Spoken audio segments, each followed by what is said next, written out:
And it is my great honor to represent the 30th Senatorial District, which includes this great center of learning.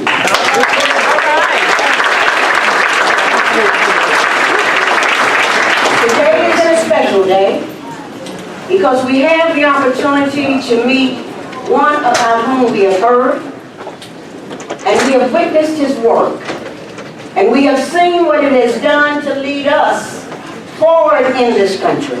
Yes. And now it is our responsibility to fight, to keep the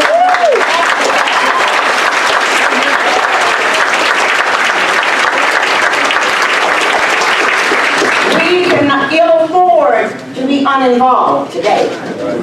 We must be actively involved and make sure that every individual within the sound of our voices becomes involved in this campaign going forward.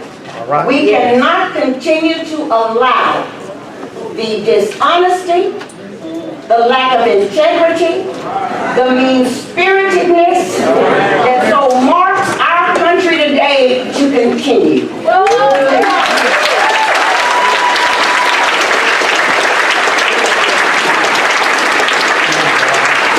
As a social studies teacher who taught the importance of the systems of checks and balances, we've got to take the house back and let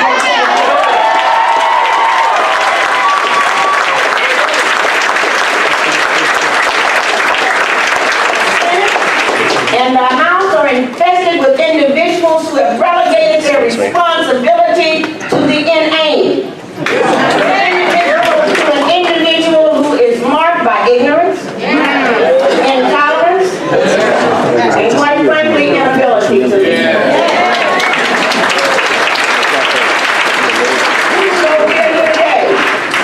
First of all, let me introduce you to some individuals whose faces you may or may not know. But it is my honor to serve with them in the Arkansas General Assembly. There is a young lady in the audience. Of course, let me introduce my husband first. He is the love of my life and the wind beneath my wings. This young lady and I make up 2/3 of the African Americans in the Arkansas state. The Honorable Senator George.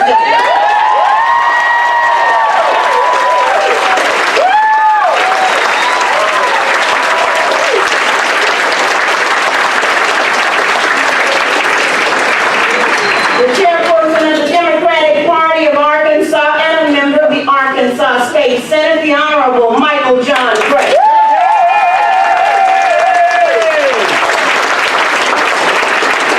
The representative for this district in the House, the Honorable Charles Blake.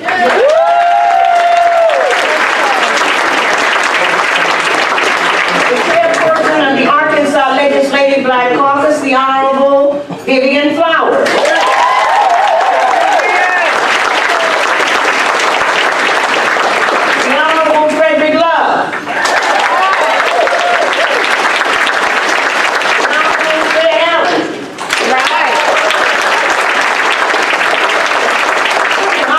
From Flywell, Arkansas, the Honorable Monty Rogers. We've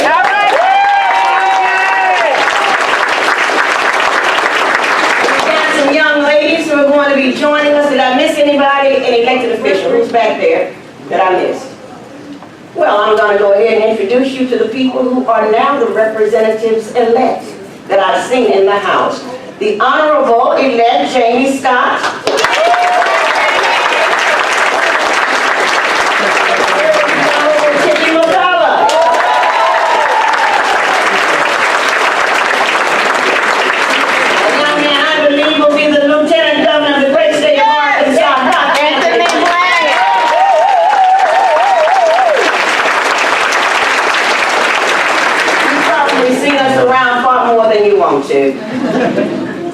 And even though these individuals are not members of the General Assembly, I would be remiss if I did not introduce to you Dr. Joycelyn Elders.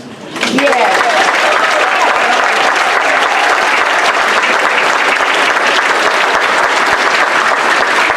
Mary Louise Williams.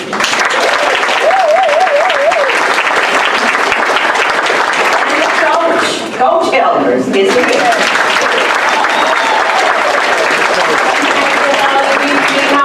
It's just that young, and he coached in my district, of course, at Horace Mann High School, Horace Mann Junior High. It was high school then, was it not? When I was attending Henry Clay Yerga High School, he was the coach of Horace Mann High School. We've come a long way, but it seems every time we take a couple of steps forward, we seem to take a step backward. But we refuse to turn back the hands of time.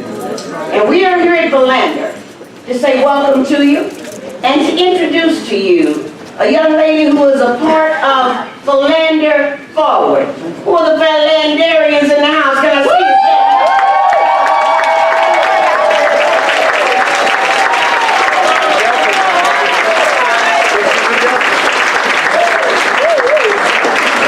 Philander Forward's own Vice President, Ms. Valerie Melton.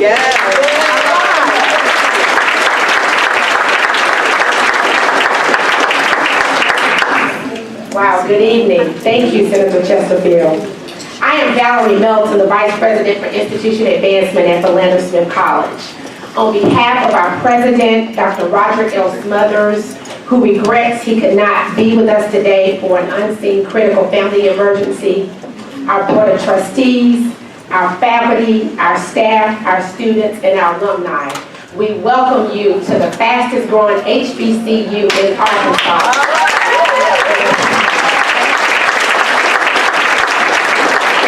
It is an honor. It is indeed an honor to have civil rights icon, Congressman John Lewis, on our campus.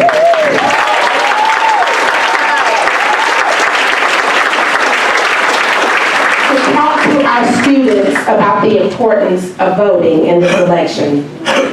Joining Congressman Lewis today is Arkansas's Democratic candidate for U.S. Congress, Clarke Tucker.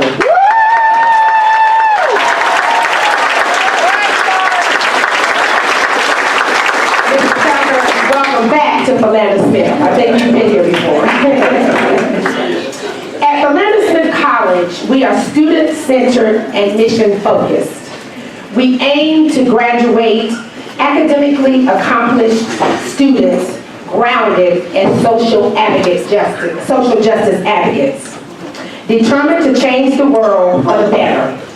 At this time, I would like to bring forth two students who is preparing to make their mark on the world by possibly becoming the next John Lewis, or Dr. Jocelyn Elders, or Little Rock's own former mayor, the Honorable Lottie Shackelford. All right, Lottie.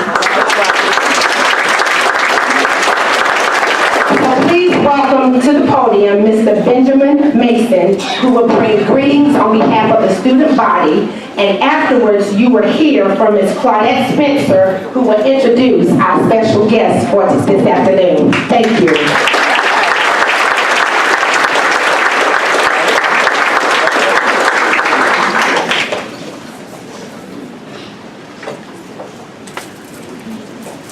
Good afternoon and welcome to the campus of Philander Smith College. I am Benjamin Mason, a graduating senior from Dallas, Texas. Majoring in business administration with a concentration in marketing, and I am honored to represent this institution as the 2018-2019 Mr. Philander Smith College.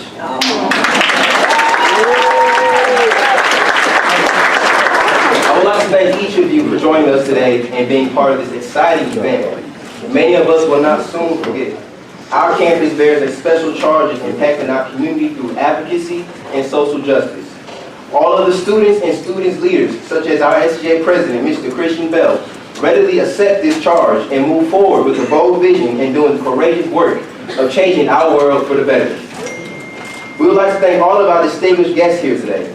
We are honored to have with us Amanda of Phi Beta Sigma Fraternity Incorporated and representatives from the International Leadership Team, as well as all members of the illustrious Divine Nine organization. Yes. We thank our PSC faculty and staff and our alumni, in whose footsteps we trail, for the constant support and guidance. To all other community leaders and honored guests who have joined us today, on behalf of the 1,000 students at Clarke Smith College, I welcome you to our historic campus and look forward to your continued support of the work and mission of our institution. Thank you.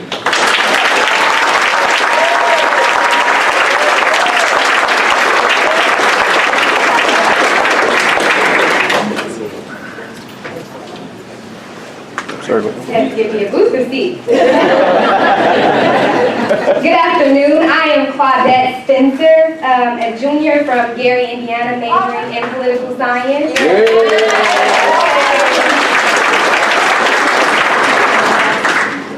I am very thankful for the opportunity to speak with you guys today.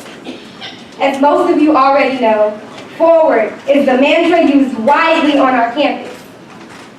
When defined, forward means onward, so as to make progress toward a successful conclusion. A very fitting definition for today's occasion. When Congressman John Lewis was arrested at least 45 times for what my Big Ma would call the right kind of trouble. His goal was to move us as a people forward, not to remain stagnant, not to stand still and watch, not to wait for a helping hand. Congressman Lewis was on the path of forward motion, for he knew that moving onward in this fight for freedom, equity, and respect was the only way to bring about progress. Yes. He knew in order to create a lane for the future of all of us sitting in this room today, he had to move forward despite all obstacles. In order to gain a successful conclusion where African Americans can live in this country with the full rights of citizenship, where the Bill of Rights served as a document applicable to all people. Forward. Forward was the only way to go. Congressman Lewis, just like the founders of our illustrious institution, on whose ground we sit today, forged a pathway, giving us a blueprint to continue on our quest forward. They fought, they bled, they cried, just to move progress onward for us, the next generation of leaders. Clarke Smith College is on a similar quest forward, with a social justice mindset that is just as relevant today as ever. Today, the forward path of Clarke Smith College joins with the path of progression begun back in 1963, when 23 years young, John Lewis helped form and lead the Student Nonviolent Coordinating Committee and played a key role in orchestrating the historic March on Washington. That was only the beginning. Over 50 years later, Congressman Lewis continues to serve as a driving force for progressive social movements and the human rights struggle in the United States of America today. Courageous, a moral leader, a genuine American hero. I am elated and honored to introduce to you today U.S. Congressman John Lewis, representing the 5th District of the state of Georgia. Because you guys all stand and join me.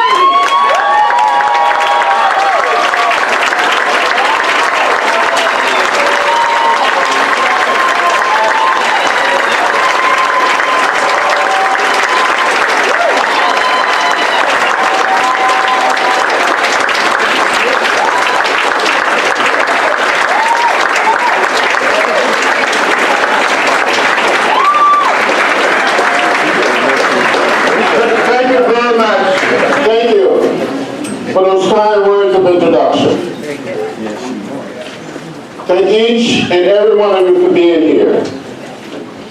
For all of the honorable elected officials, thank you for all that you do. Thank those of you who have served here in the great state of Arkansas. Serve as teachers, as lawyers, as doctors, as parents. Thank you for being you. Thank you for leading the way. Thank you for getting in the way. Thank you for getting in trouble, good trouble, and necessary trouble. I feel like I'm standing a little tall.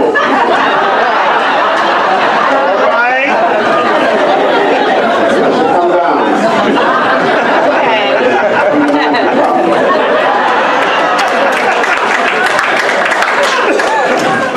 You're good looking group. You're beautiful, handsome, and being in this great institution of higher learning, I know you're smart. I had a few moments, maybe a little longer, to visit some of the artwork. And I tell you, I love art.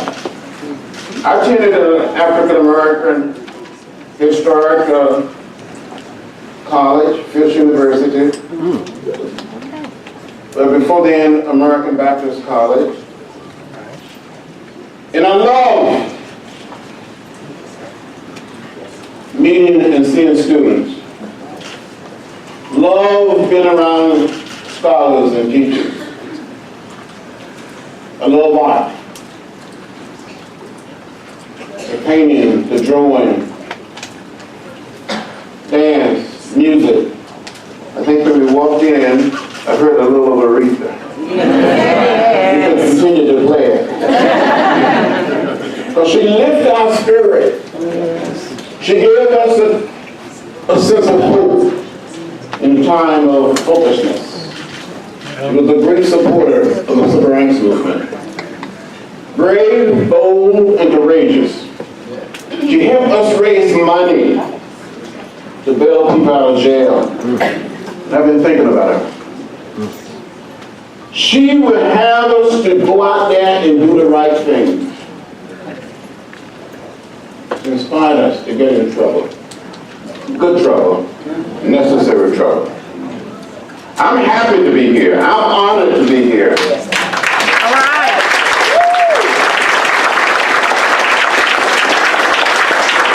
It's good to be here. There's so many of the elected officials, members of the legislature, those of you who have served for some years. It's good to be here with a special friend and a special young brother, Clarke.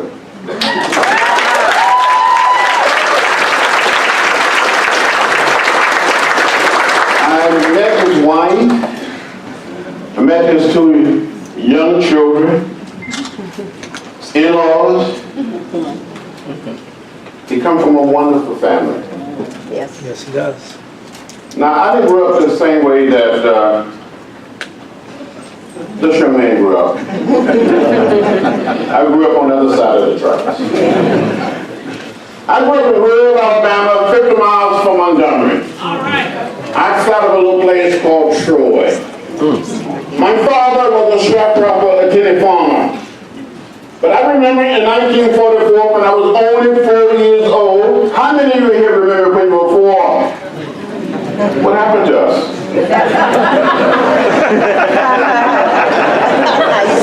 I remember when I was 4. My father had saved $300, and the man sold him 110 acres of land. My family still owns this land today. On the farm, there is a lot of cotton and corn, lots of peanuts. Don't tell the people in Georgia, I don't need too many of those peanuts. I ate so many peanuts when I was growing up. We raised hogs, cows, and chickens. And I fell in love with raising chicken. Any of you know anything about raising chicken? When you raising chicken? Well, good, brother. You know something about raising chicken? Why don't we compare notes? You're the expert, I'll learn. Well, let me tell you what I had to do as a young boy. I had to take the fresh egg, mark it with a pencil, place them under the setting hen, and wait for 3 long weeks for the little chicks to hatch. Right. I know some of you are saying, now John Lewis, why do you mark those fresh eggs with a pencil before you place them under the setting hen? Well, from time to time, another hen will get on that same nest. And there will be some more fresh eggs. You have to be able to tell the fresh eggs from the eggs that were already under the setting. You follow me?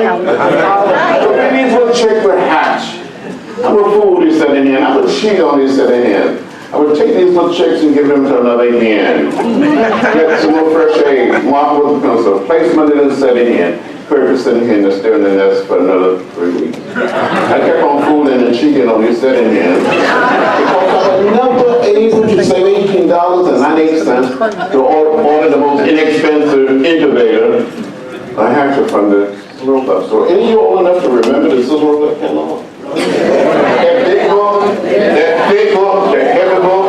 Some people call it the Woods book. I wish I had that.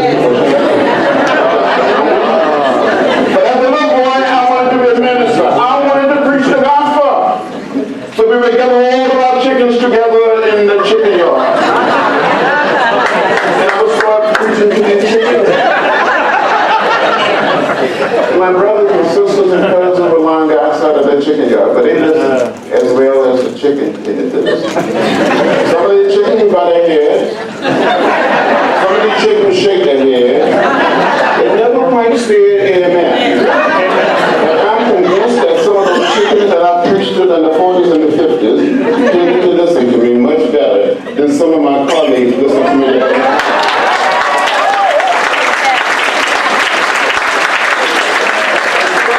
Some of those chickens are just a little more productive. Look, we're from a distance. We made a lot of progress. As a 17 years old, I followed the drummer in Little Rock during the 50s, in 1957. I met some of the teachers, the students. I met the wonderful people in the state. I spent time during the 60s in Pine Bluff, Ford City, and other places. The state had made tremendous progress, like the native state of Alabama, like the state of Georgia. You had some wonderful elected officials. And there are forces in Washington today and other parts of America that want to take us back. We've come too far, we made too much progress, and we're not going back, we're going forward.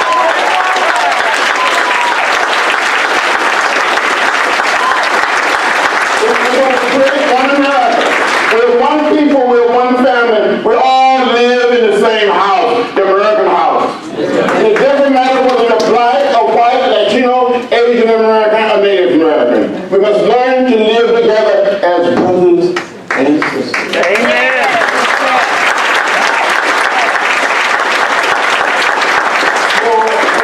Just think a few short years ago in my native state of Alabama, middle parts of the South. It was very hard, almost impossible for people of color to register to vote. Yes. In some places, people had to count the number of bubbles in a bar soap. The number of jelly beans in a jar. People stood in unmovable lines. 3 young men that I knew. Andy Goodman, Mika Sherman, James Shane. Went out on a Sunday night, June 21st, 1964, to investigate the burning of an African American church to be used for voter registration workshop. They were arrested, taken to jail, beaten, later taken out of the jail, murdered, and buried on a mound of dirt. That's not happening today. We all can register, we all can vote. And we must get out and vote like we never, ever voted before.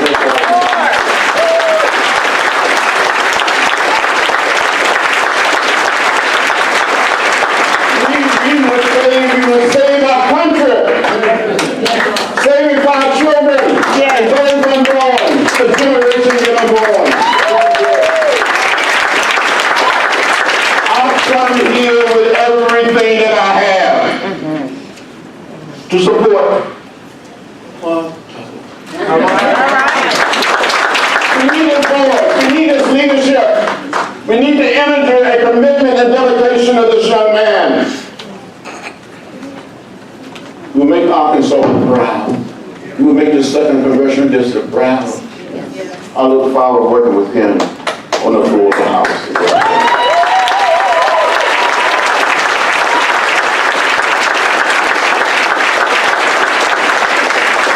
We need brave and courageous young men and young women that are prepared to stand up and speak the truth. I've said on so many occasions to students and to adults, when you see something that is not right, something that is not fair and not just, you have a moral obligation to do something, say something. Do something. It's God and vote. Don't stay home. I get on the blood on the grave in Selma. Had a concussion. Thought I saw death. Thought I was going to die. There was a group of nuns that took care of 17 of us. A little hospital. You won't be beaten again. No. You won't get arrested or go to jail for voting, attempting to vote.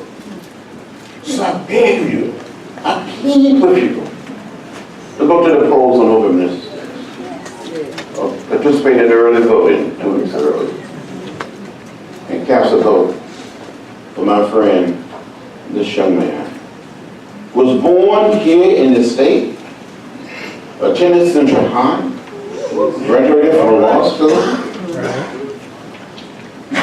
smart, gifted, and will make you proud. I present to you now the next member of Congress from the 2nd Congressional District of Arkansas, Clarke.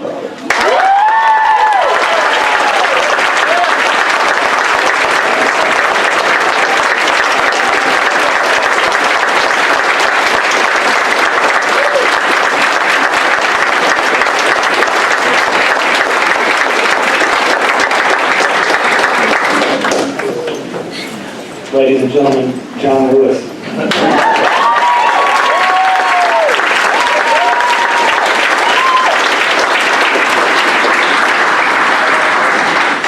When I heard that Congressman John Lewis may come to Little Rock, obviously I was personally overwhelmed.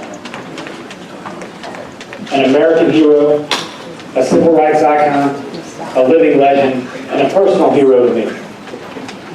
When I heard he was coming, I said, I've got one condition. And they said, you have a condition for... I said, yeah, that's right. And they said, what's the condition? And I said, under no circumstances at a speaking program will I speak immediately after John Lewis. Because that's not going to work out very well for me. And we broke my condition. But, of course, I am just so honored to have Mr. John Lewis here today. It's not often when I get just real nervous around somebody. And I feel like I've been walking around stammering all day. But hopefully I can get a few thoughts out now about our campaign. I first just want to thank this outstanding symbol of hope in Little Rock and Arkansas, this incredible institution of higher education, Philander Smith College Vice President.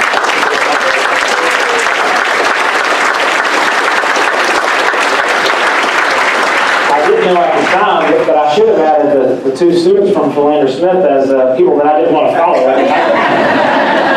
Outstanding. And thank you to Senator Chesterfield for welcoming us to your legislative district. And I have to recognize one more person, another personal hero to me, one of the greatest American heroes of the 20th century, who, along with 8 other young teenagers, changed education in this city, in this state, in this country, and the world over, Miss Elizabeth Hector.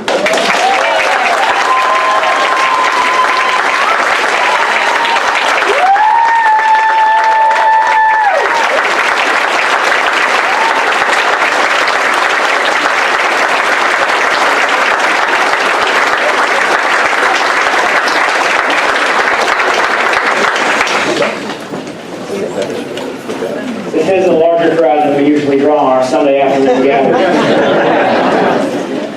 But I just want to share a few thoughts about our campaign. It's a very difficult decision to run for Congress, especially when you have a young family like I do. And I just want to thank my wife, Tony, and my kids, Ellis and Mary Frances.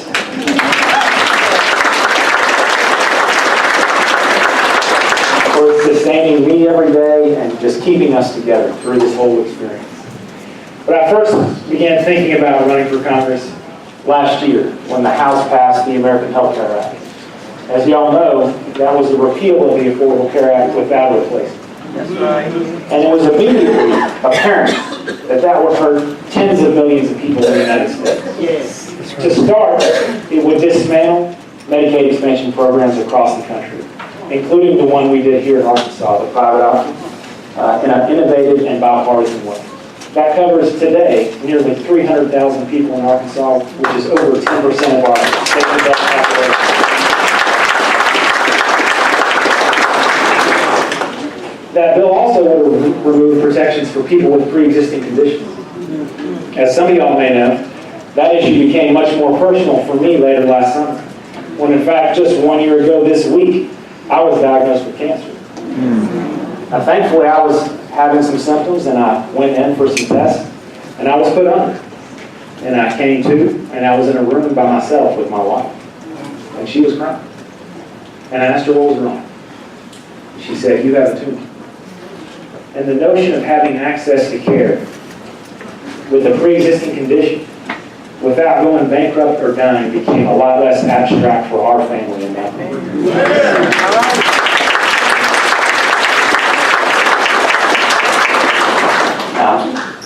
Praise be to God, and also to good health care. Today, I'm happy to say I'm 100% cancer-free.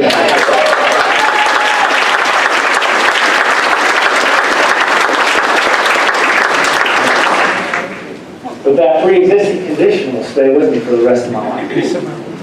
And I'd like to take just a moment and ask you to join me in standing, or if you're already standing, to raise your hand as you're able, if you have a pre-existing condition. Whether it's cancer, diabetes, asthma, heart condition. Now I'd like to ask, if someone in your immediate family, a parent, a husband or wife, a sister or brother, a daughter or a child, or someone you love dearly also has a pre-existing condition, please stand or raise your hand.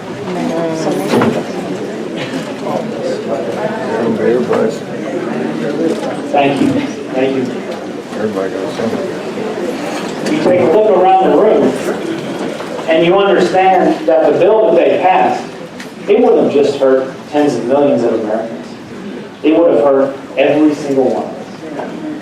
And after they passed that bill, which even Donald Trump called me, they celebrated about it afterward with a party in the Rose Garden.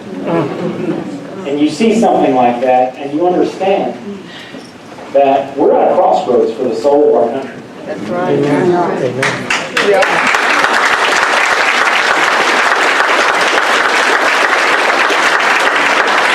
And when you realize that, you understand that for the sake of your children, you have to run.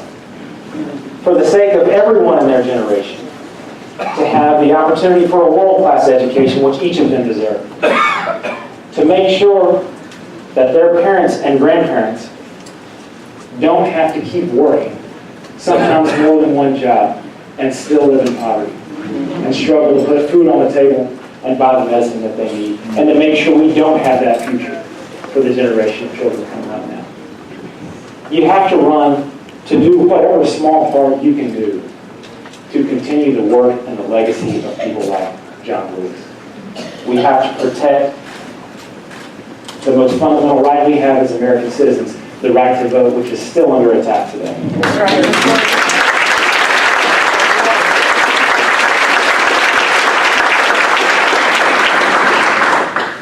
I want to run to continue the work that I did in the Arkansas State Legislature to reform our criminal justice system. Because you understand that if people have an addiction or a mental health issue, then mass incarceration doesn't keep us safe. Instead, it ruins lives, it hurts families, it inflicts the disease of intergenerational poverty, and it costs billions of dollars in the process. Even though there are days on the campaign that are tough for you and for your family, it becomes a lot easier when you understand that the race is not in any way about you. It's about everyone in this room right now. It's about everyone in this congressional district, in this state, and in this country. If you or someone you love has a pre-existing condition, then you are a part of this campaign. If you or someone you respect or admire is getting older, and you believe they deserve to live out their years with the dignity that they have earned, then you're a part of this campaign. If you have ever looked into the eyes of a child and wanted with every fiber of your being for them to have their God-given chance to follow their dreams, then you're a part of this campaign. Yeah.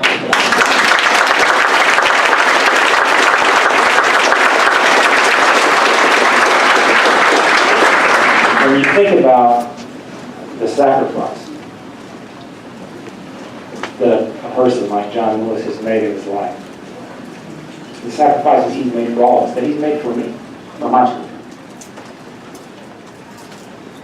Beaten, arrested over 40 times, still widely regarded as the most optimistic member of the United States Congress.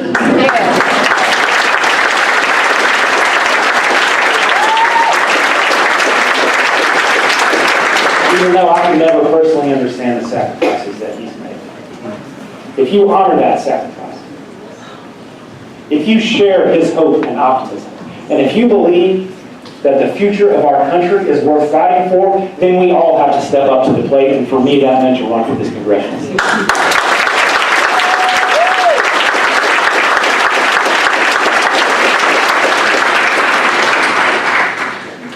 I want to end by telling you a story about Mr. Lewis. We all know what he's done in his life. He spoke at the Washington Mall in 1963 alongside Dr. Martin Luther King Jr. We all know he's been in Congress for over 30 years. He's widely regarded not only as the most optimistic member of Congress, but also the conscience of Congress. And I'm just going to tell you a story I heard a few months ago that'll tell you everything you need to know about the soul of this man. As he did so many times throughout the 1960s, he was demonstrating in South Carolina. And that day, like happened far too many times, acting nonviolently, he was beaten in response. Many decades later, he was in his office in Washington, and a man walked in, and he asked to see the congressman. Mr. Lewis came out. The man said, "Mr. Lewis, you won't remember me. A long time ago, you demonstrated in South Carolina. That day, you were beaten, and I was one of the men who beat you. And I'm here today with my son, and I'm here to apologize."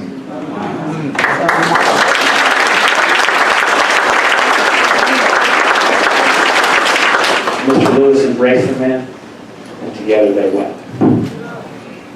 When you hear stories like that, you understand why, walking out of the airport with him this morning, people come running with tears in their eyes, just to have a few moments with this man. Low West, Low West, Low West, Low West, Low West, Low West. And I don't have to be the one to tell you that we are so lucky today to have a man of unflinching courage, of a strong and passionate heart, and unyielding decency. And please just join me one more time in thanking Congressman.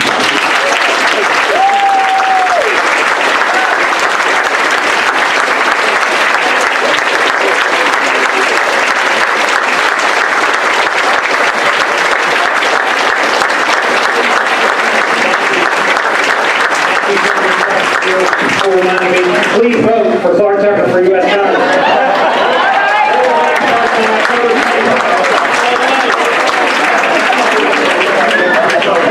Ladies and gentlemen, just for a moment, this is the best part of my job. I'm a fundraiser. So I'm the Vice President for Institutional Advancement at the Smith College. I'm not the President, I'm the Vice President of Institutional Advancement. And what we do is, we raise money for scholarships. That's right. So as you know, if you don't know, I'm going to give you a little information today that about 87% of our students receive some type of federal